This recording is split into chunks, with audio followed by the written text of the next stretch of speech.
Thank you, Senior Airman. You're a hero. Thank you. Andrew Bennett, 15652 Wheel Horse Trail. Hello. Last time I was here, I showed you the book that my son was using in Tidwell Middle School, which said Common Core Enriched Edition at the top. And after I finished speaking, Dr. Roos said that Northwest ISD writes their own curriculum and everything they use is approved by the State Board of Education. I also received word from Dr. Thornell that the materials would be removed from the school. Today I stand here angry that again my son is indoctrinated by a Texas public school who thinks that Islam is the only religion that should be taught in depth in social studies. When I asked my son about what he had learned about Christianity, he said that they were mentioned along with Buddhists, Hindus, and Jews, but the focus has been on Islam. Last week's lesson, the 5 pillars of Islam. Do you know there are actually 6 pillars? It's very easy to Google, and I suspect some of you will after knowing this. Why would you only teach part of the facts? And why would you omit the most important pillar? Do you know that Sharia law allows men to marry their wives when they turn 4 and are allowed to consummate the marriage at 9?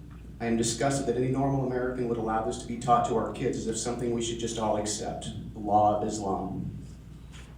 I've seen textbooks try to give credit to Islam for algebra, another lie, and then a quick search of Francois Viette would clear that up quickly.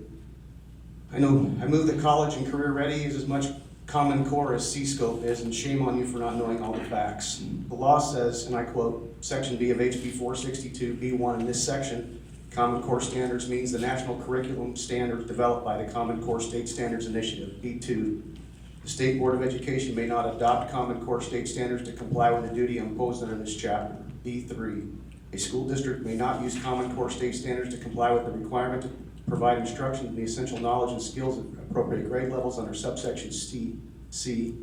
B4, notwithstanding any other provision of this code, a school district or open enrollment charter school may not be required to offer any aspect of Common Core State Standards curriculum. There have been numerous conversations surrounding this topic. The common answer you keep providing is that everything is approved by the State Board of Education. We have come to tell you the truth and you have ignored us. Remember, I was just following orders wasn't a viable defense at the Nuremberg trials either. Northwest ISD Parents and Teachers Against Common Core as of right now has 101 members. These are parents, teachers, attorneys, journalists, and even a couple of legislators are paying attention.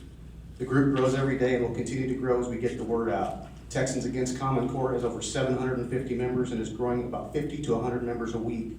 We are also aligned with Women on the Wall, which reaches thousands. Going forward, you know now the truth. If you continue to ignore us, we will replace you with someone who will listen. We are not going away. Thank you. And as I had mentioned before, the curriculum of Northwest ISD is aligned to the Texas Essential Knowledge and Skills. Brings us to our next participant, Ms. Donna Hari.